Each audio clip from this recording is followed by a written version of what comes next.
So ngayong araw guys, nag-ensayo nga pala ulit ako. And ang ensayo ko nga pala ngayon ay sprint. Kailangan natin mag-sprint ngayon para ma-ensayo natin yun sa paparating na circuit race. Yung ensayo ko nga pala ito guys is binigay lang nung kaibigan kong Italiano. And ngayon nagwa-warm up nga lang pala ako ng 30 minutes. At pagtapos ng 30 minutes mag-zone 2 ako ng 10 minutes guys. Tapos tsaka tayo mag-sprint. Pero ngayon inayos ko muna tong sapatos ko kasi nga masakit na yung pa ko. Ewan mo nga kung bakit guys dahil siguro bago yung bike ko tapos hindi bago yung sapatos ko. Pero wala naman akong in-adjust dyan guys. Parang tinignan ko lang kung ba't nanakit yung pa ko. Pero ayoko kasing galawin yan Gusto ko pag yung i-adjust yan yung sa bike fitting ko guys. Bike fitting.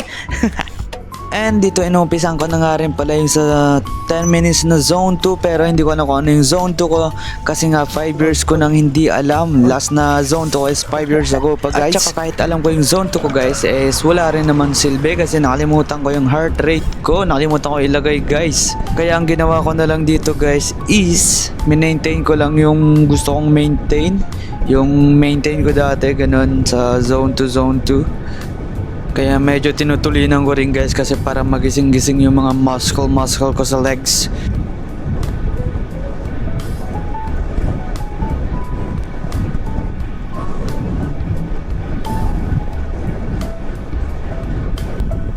At dito tinignan ko nga pala muna kung ilang seconds nga pala ulit ako mag-sprint guys. And yun, 4 times na 10 seconds sprint. Tapos ang recovery is 1 minute 30 seconds. Kaya yan, inumpisan ko na guys. Kita nyo, hirap na hirap ako umangat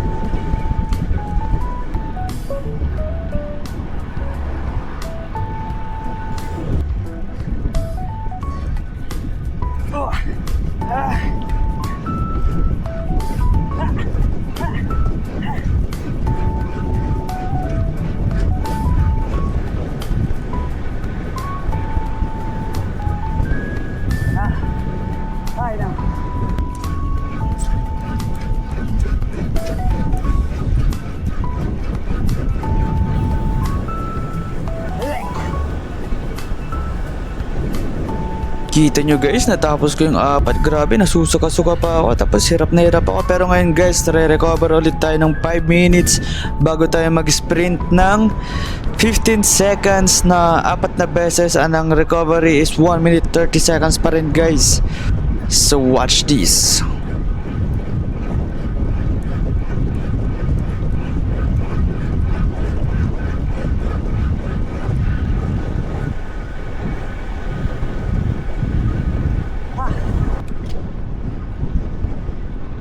Hirap na ako sa ganito guys, hindi kagaya dati yung sa 30-30. Ayun ang pinakamahirap guys, 30 seconds na sprint, 30 seconds na recovery. Para sa akin mahirap yun kasi hindi naman ako sprinter dati di ba?